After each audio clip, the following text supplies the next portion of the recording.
Bismillahirrahmanirrahim. Assalamualaikum warahmatullahi wabarakatuh. Alhamdulillahirabbil alamin. Wassalatu wassalamu ala asyrafil anbiya'i wal mursalin wa ala alihi washabbihi ajmain. Allahumma shalli ala sayyidina Muhammad wa ala ali sayyidina Muhammad. Apa kabar anak-anak Bapak sekalian? Semoga kalian sehat selalu. Pada hari ini kita kembali dalam pelajaran pendidikan agama Islam dan budi pekerti.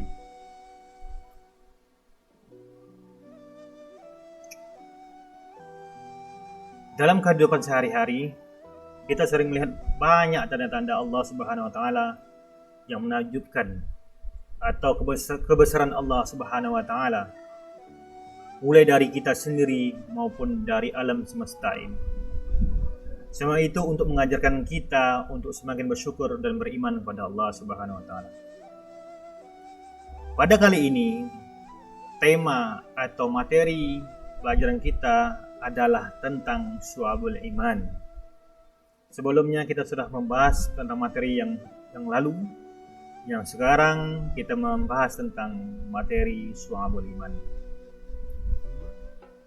Syu'abul iman itu ialah di bab 2, yaitu tentang memaknai atau makna syu'abul iman. Anak-anak Bapak, sebelumnya Bapak akan menanya tentang syu'abul iman ini kepada kalian. Pernahkah kalian berpikir apa sebenarnya tauhid itu? Dan bagaimana cabang-cabang iman bisa menjadi pedoman dalam hidup kita? Ada yang bisa menjawab?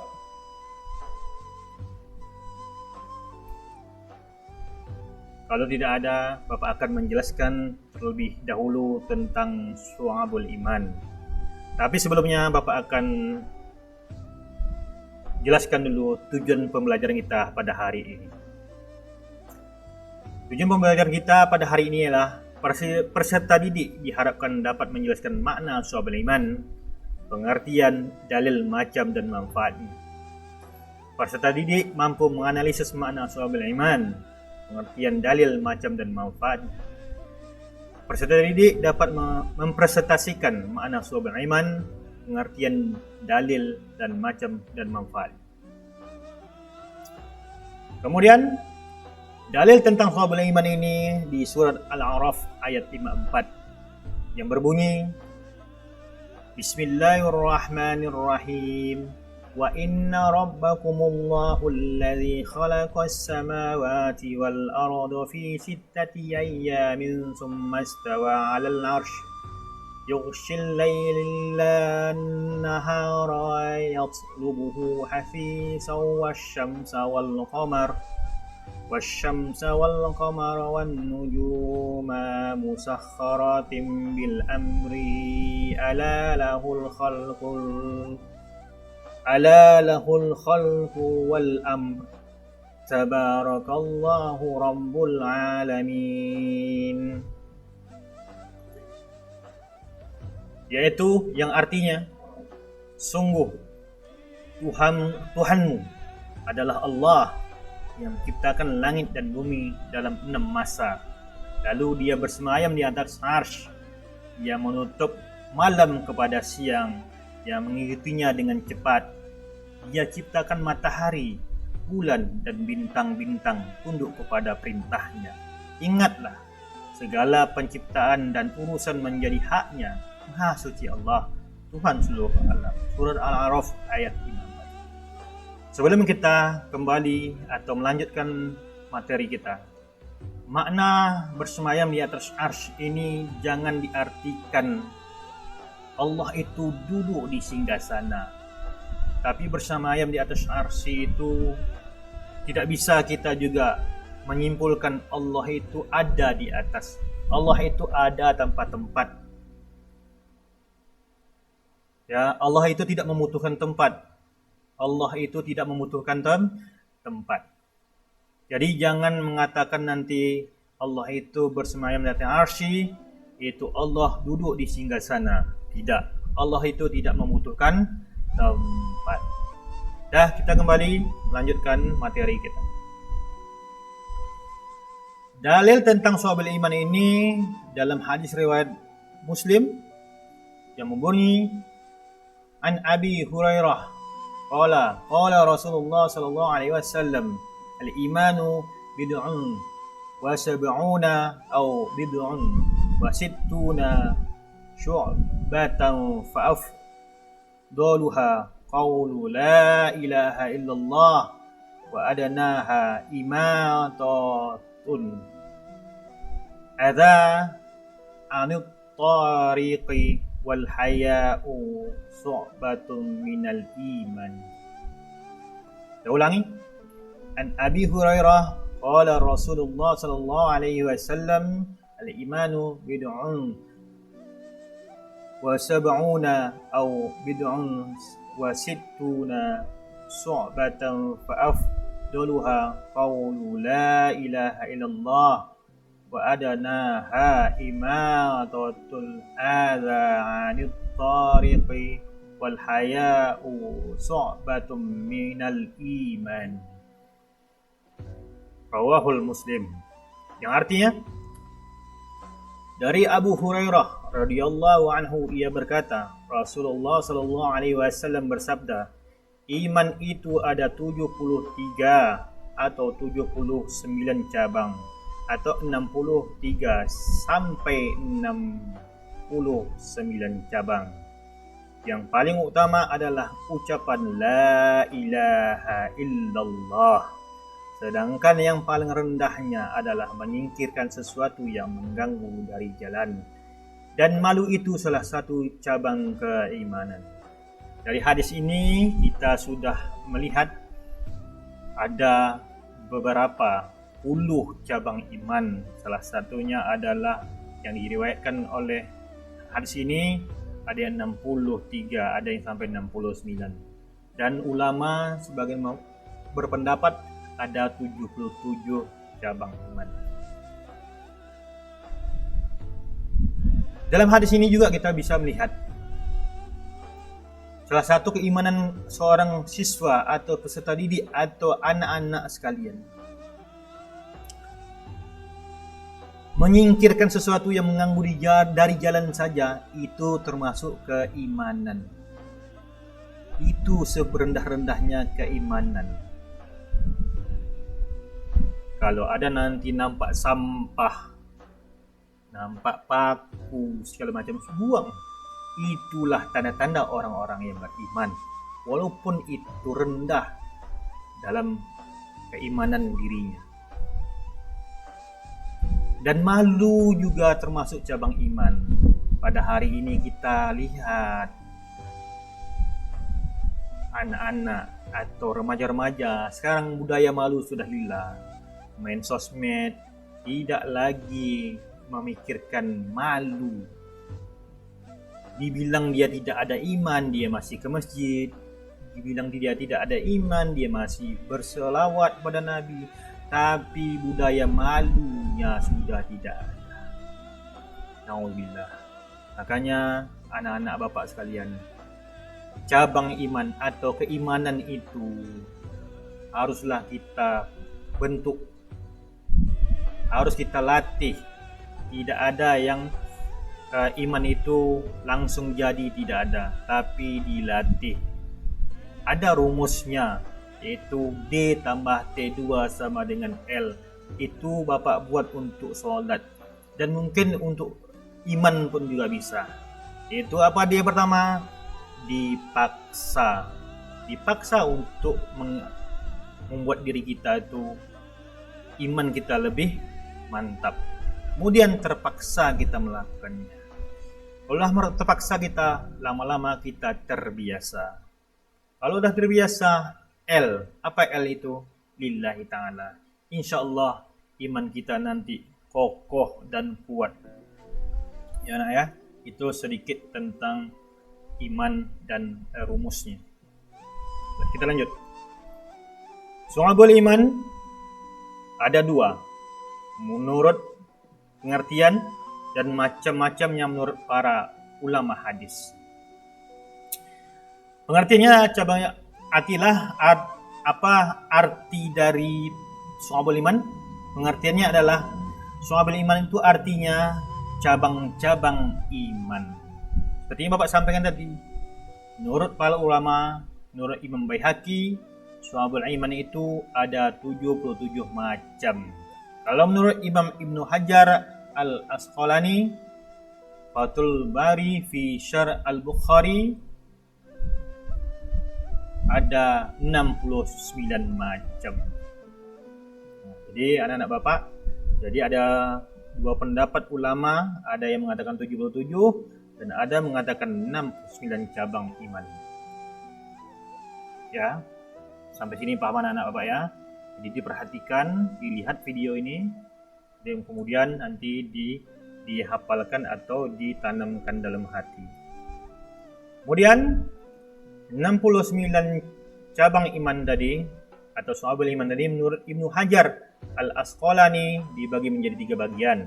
Pertama, cabang iman yang berkaitan dengan amal hati kita. Berarti iman dengan hati. Yang kedua, cabang iman berkaitan dengan amal anggota badan. Yang ketiga, cabang iman berkata dengan amal lisan.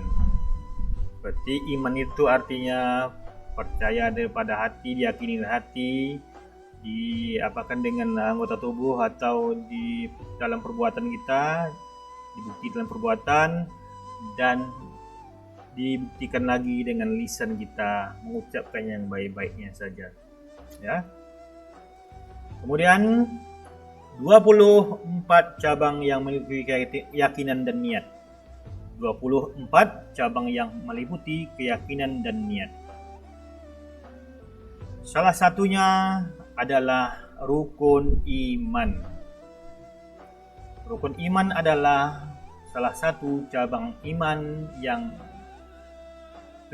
dalam 77 atau 69 tadi. 1. Beriman pada Allah Subhanahu wa taala. 2. Beriman pada malaikat Allah Subhanahu wa taala. 3. Beriman pada kitab-kitab Allah Subhanahu wa taala. 4. Beriman pada Rasul-Rasul Allah Subhanahu wa taala. 5. Beriman kepada qadar Allah Subhanahu wa taala yang baik dan yang buruk. 6. Beriman pada hari akhir. Ini yang Bapak sampaikan tadi. Salah satunya adalah cabang-cabang iman itu ialah rukun iman yang 6. Kemudian yang ketujuh, mencintai Allah Subhanahu wa taala. Yang 8, cinta dan benci karena Allah Subhanahu wa taala. Jangan hanya kita cinta kepada orang itu karena dirinya, karena dia cantik atau ganteng, tapi cintailah karena Allah. Ana uhibbuki fillah. Kalau untuk perempuan, karena laki-laki, ana uhibbuka fillah. Kalau kita suka lawan jenis kita. Tapi ingat, cintailah sesuatu itu karena Allah. Kemudian yang ke-9, mencintai Nabi Muhammad SAW. Salah satu kata Rasulullah, yang paling orang-orang sombong itu adalah orang yang tidak mau berselawat pada Nabi Muhammad. Makanya kalau dengar nama Nabi Muhammad, segeralah berselawat pada Nabi Muhammad.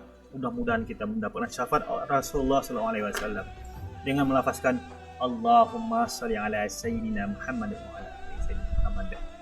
Kemudian kita harus punya niat ikhlas. Tidak bisa kita tidak ikhlas dalam menjalani sesuatu. Harus ikhlas. Kemudian yang ke-11, bertobat khauf atau rasa takut kepada Allah Subhanahu wa taala. Jangan sobat sambal belacan atau sambal terasi. Hari pagi beriman, siang lupa lagi, sore beriman, malam amnesia, seperti lagu Gigi. Band Gigi membuat lagu. Tobat itu harus benar-benar tobat nasuha dan bertobat khauf. Khauf ada rasa takut pada Allah Subhanahu wa taala. Kemudian nomor 12 ini juga rasa takut pada Allah, ada berkaitan dengan bertobat khauf tadi sama. Kemudian raja. Raja itu berharap pada Allah Subhanahu wa taala. Hanya berharap pada Allah, jangan berharap pada manusia. Kata Ali bin Abi Thalib yang bahasa kita yang saja, aku sudah banyak ini kata Ali bin Abi Thalib, merasakan kepahitan, tapi yang paling pahit kata Ali bin Abi Thalib yaitu berharap kepada manusia. Makanya kita hanya berharap pada Allah. Kalau kepada manusia nanti kita akan sedih, kecewa. Kemudian yang ke-14, bersyukur. Bersyukur kita pada Allah dengan apa yang kita dapatkan di dunia ini. Jangan hanya bersyukur itu hanya mengucapkan alhamdulillah, tapi dengan perbuatan juga. Apapun yang kita dapatkan, bersyukur, jangan mengeluh. Ini tidak dikasih 10.000 masih mengeluh, tidak 15.000. Mak ya, sedangkan kawan itu dah dikasih 50.000 sehari. Kenapa saya hanya 5.000, 10.000? Bersyukur karena banyak kawan-kawan kita yang belum makan hari ini. Jangankan makan, belum tentu dia dapat uang hari ini untuk memenuhi kebutuhannya. Makanya bersyukurlah kepada Allah Subhanahu wa taala. Kemudian yang ke-15, memenuhi janji. Memenuhi janji. Berjanji ditepati, jangan mengingkari, jangan menjadi orang munafik, tapi jadilah orang yang memenuhi janji, ya. Kemudian yang ke-16, bersabar. Jangan cepat emosi. Sebaik-baiknya kata Nabi Muhammad, orang yang menahan amarah itulah, menahan amarah, orang yang menahan emosi, dia bersabar, itu orang-orang yang terbaik kata Rasulullah. Kemudian ridho terhadap ketentuan Allah Subhanahu wa taala. Itu ada kaitan dengan rukun iman tadi yang tentang beriman dengan qadar baik dan qadar buruk tadi. Apa yang Allah tentukan untuk kita, terima saja. Hari ini mungkin kita lagi diuji Allah. Jika kita sabar, nanti Allah angkat derajat kita, bahkan nanti Allah lipat gandakan rezeki kita. Rezeki materi maupun rezeki sehat kita, hidup kita. Kemudian yang ke-18, kita bertawakal pada Allah Subhanahu wa taala. Bertawakal kita pada Allah Subhanahu wa taala. Sebenar-benarnya tawakal, ya. Nah, ya. Kemudian ke-19, bersikap ramah, jangan asik emosi. Jangan selalu marah-marah, tapi bersikap ramahlah. Tapi pengikut sunnah. Sunnah itu adalah salah satunya ramah kepada orang. Rasulullah itu ramah orangnya. Jadi jangan cepat emosi. Bercanda pun dengan teman kita, ya sekedarnya saja. Jangan samakan kawan yang satu dengan kawan yang lain. Mana tahu rambut sama hitam, hati mana yang tahu? Mana ada yang tahu hati kita? Makanya kalau kita bercanda kepada teman, baik-baiklah. Ramahlah kita. Panggillah nama kawan itu dengan nama yang baik, jangan yang nama yang buruk. Contoh, ya fulan yang Allah sayangi, ya fulan yang Allah rindui. Seperti itu saja. Jangan manggil nama orang dengan sebutan gelar buruk. Jangan. Ramahlah kepada orang, baik kepada orang, sopan santunlah kepada orang, seperti adat orang Melayu, sopan santun. Kalau berjalan dengan depan orang tua bagaimana, ke sesama kita bagaimana, yang ke lebih muda bagaimana, itu ini kan harus dilaksanakan atau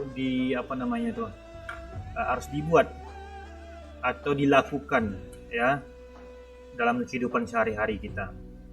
Kemudian yang ke-20, bertawadhu, menghormati yang tua dan menyayangi yang muda. Ini seperti Bapak sampaikan sebelumnya, barusan ini, menghormati yang tua, cium tangannya kalau berjumpa kepada yang lebih tua, ucapkan salam, assalamualaikum ya abi, assalamualaikum ya ustazah, ustaz. Kemudian yang muda disayangi, wahai adinda, apa kabar adinda?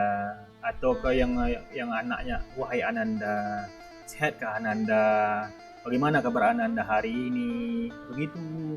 Jadi jangan kita jadi orang angkuh, sombong dan tak mau bertawadhu, ya. Kemudian meninggalkan sombong dan ujub.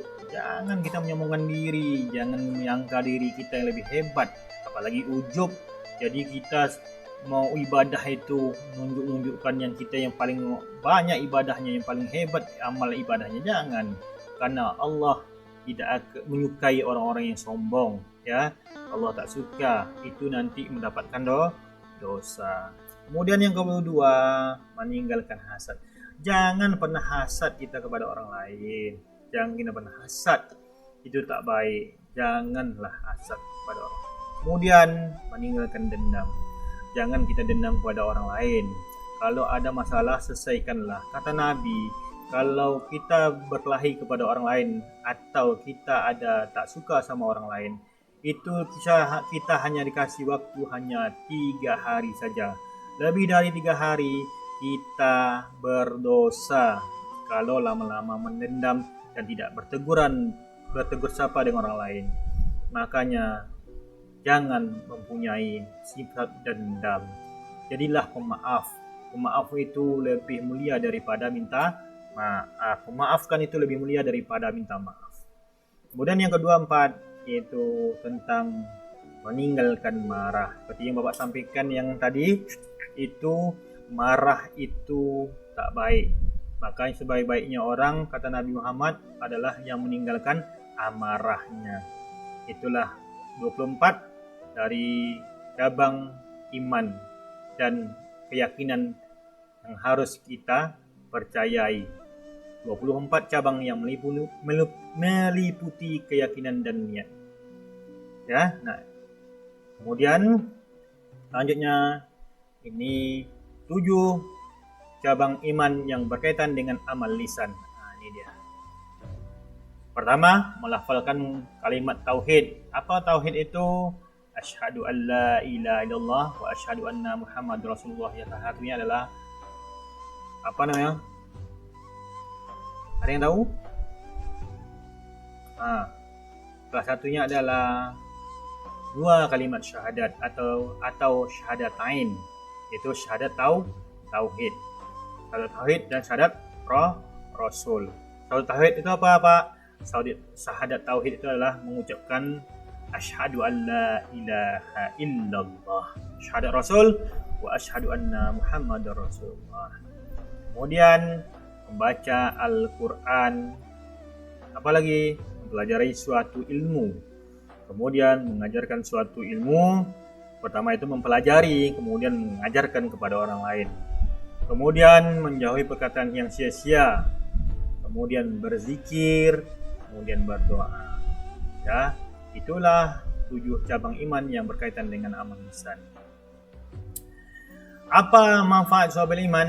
Pertama, mendorong umat Islam untuk mempelajari, memahami, mengerti, dan mengamalkan cabang-cabang iman.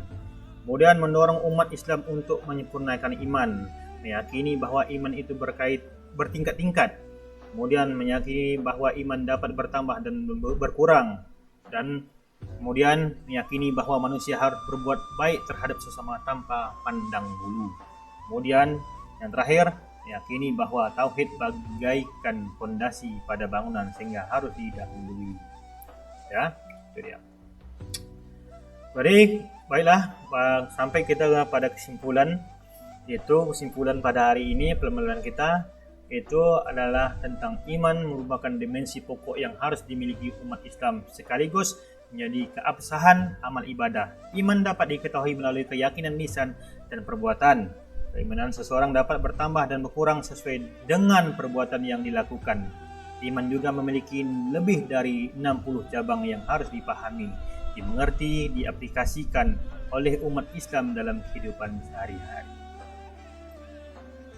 Ya, mungkin itu saja anak-anak Bapak sekalian, materi kita pada hari ini tentang makna syu'abul iman.